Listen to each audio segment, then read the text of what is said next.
Ali no capítulo 13 do livro do Apocalipse, você encontra duas bestas sendo apresentadas pelo apóstolo João.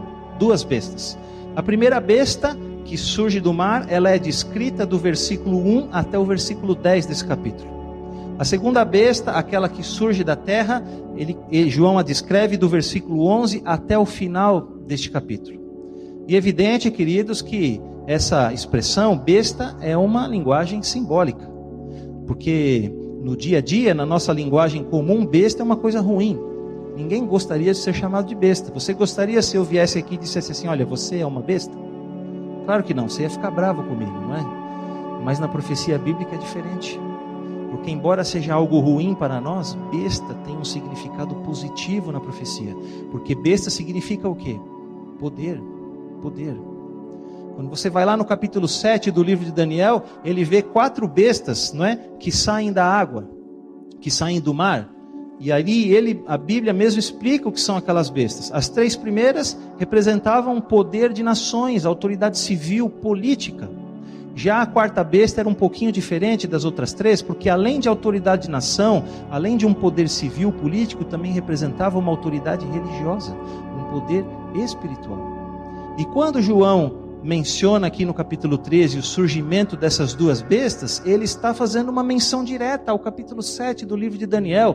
Ele está falando do surgimento de 2 grandes poderes, que podem tanto ser um poder de nação, uma autoridade civil, política, quanto pode ser um poder religioso, uma autoridade espiritual. E todos nós sabemos quem são essas duas bestas, quem são esses 2 grandes poderes. O primeiro, a besta que emerge do mar, descrito do versículo 1 até o versículo 10, João está se referindo ao sistema papal. O que é o sistema papal? Eu já vou dizer para vocês, porque agora nós vamos estudar de uma maneira rápida as características da primeira besta. Nós precisamos compreender algumas coisas sobre a primeira besta, para que nós possamos então entender o que é que vai fazer a segunda besta. Este é o mais importante para nós. Entender o que a segunda besta vai fazer. Mas para você entender isso, você precisa compreender um pouquinho, alguma coisa sobre a primeira besta. João começa a descrever essa besta lá no versículo 1 e ele diz assim: olha, viu uma besta surgindo do mar. Ou seja, ele viu um poder surgindo do mar. E quando você vai lá em Apocalipse 17, versículo 15, a Bíblia diz que mar na profecia representa o quê? Povos, multidões, nações. Ele estava falando do surgimento de um grande poder que surgiria onde? Na região povoada da terra naquela época. E foi exatamente o que aconteceu. No ano 538 depois de Cristo, surge na Europa aquilo que nós devemos chamar de o sistema papal. E o que é o sistema papal? O sistema papal é quando a Igreja Católica Romana, através do seu pontífice, do seu papa, ela usa o poder do Estado para impor a sua doutrina e para oprimir, para perseguir e matar todo aquele que não se curva diante dela. Isto é o sistema papal. Este é esse poder representado aí nos 10 primeiros versos de Apocalipse 13. Se você tiver um tempinho, hoje, ou qualquer dia dessa semana, entra lá, liga o seu computador e entra lá no Google e digita lá Museu da Inquisição de Lima, no Peru, e lá você vai ver as fotos desse museu. Queridos, durante toda a Idade Média, os padres jesuítas instalaram os seus tribunais por toda parte, onde eles condenavam as pessoas, acusavam, prendiam, torturavam e matavam.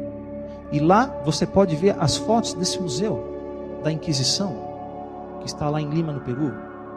Quando você entra ali nesse museu, a primeira coisa que tem ali é uma sala, que era uma sala de julgamento.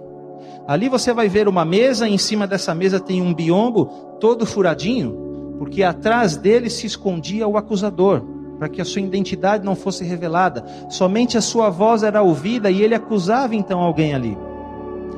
Naquela sala, nas paredes daquela sala, estão escritos todos os motivos pelos quais as pessoas eram acusadas de heresia, acusadas de serem dissidentes, e eram julgadas ali e condenadas. E um dos motivos que está escrito ali naquela parede, você sabe qual é? É justamente a guarda do sábado. Durante toda a Idade Média, aquele que guardava o sábado era considerado como um dissidente, como um herege, ia parar nesses tribunais e acabava morrendo se não negasse a sua fé. E ali então, naquela sala de julgamento, se a pessoa não negasse a sua fé para seguir aquilo que o Papa determinava, então agora ela é levada para uma segunda sala que fica depois dessa. E ali era uma sala de tortura, e ali você vai ver coisas horríveis. Eu não sei se eles fizeram os bonecos de cera, né, e colocaram ali naqueles instrumentos, mas é uma coisa muito real, muito ruim você vai ver ali. Ali tem uma mesa, e essa mesa ela é dividida ao meio, a pessoa era colocada deitada sobre esta mesa, as mãos estendidas para uma extremidade, os pés para outra, e uma roldana ali que o carrasco ia girando essa roldana e a mesa ia se abrindo e a pessoa ia sendo esticada. Enquanto a pessoa estava sendo esticada ali, um padre jesuíta ficava o tempo inteiro insistindo com ela para que ela negasse a sua fé. E quando ela não negava a fé, o carrasco então vinha e derramava água fervendo pela garganta dela e ela morria sufocada e queimada. Coisa horrível. Ali existe outra mesa onde a pessoa também era deitada deste jeito, do mesmo jeito, só que na parte dos pés existem 2 suportes de madeira que se encaixam um sobre o outro, tem 2 furos onde os tornozelos da pessoa eram presos ali.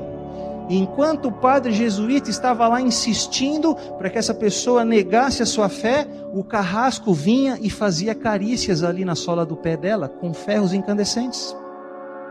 E depois ele passava melado e trazia algumas cabras ali para lamber aquele melado. A língua da cabra, ela é mais ou menos como a língua do gato, muito áspera, parece uma lixa. E ela ia lambendo, acabava aquele melado, ela ia lambendo a carne da pessoa, ia arrancando tudo, uma dor tremenda. E assim a pessoa morria. Ali você vai ver jaulas, onde as pessoas eram colocadas num lugar escuro, úmido, mofado, sem condição nenhuma de fazer as suas necessidades, sem se alimentar, eram postas ali para morrer, uma coisa terrível. Se você lê a encíclica do Papa João Paulo II, ele fala sobre esse período lá. Ele chama esse período da Igreja Católica de a Idade Negra, onde o sistema papal operou, onde o Papa, através do poder político, do poder civil dos reis da terra, ele impunha sua doutrina e perseguia e matava todo aquele que não se curvava perante ele. Tudo isso está escrito nesses 10 primeiros versos do capítulo 13 do livro do Apocalipse, numa linguagem simbólica, está tudo lá escrito. E lá também está escrito por quanto tempo esse sistema dominaria na terra, um período de 1260 anos, e após esse período de 1260 anos, o que é que aconteceria com esse poder? Ele receberia uma ferida mortal. E tudo isso se cumpriu com uma extrema precisão. Esse poder se levanta no ano de 538 e 1260 anos depois, no ano de 1798, acontece essa ferida mortal.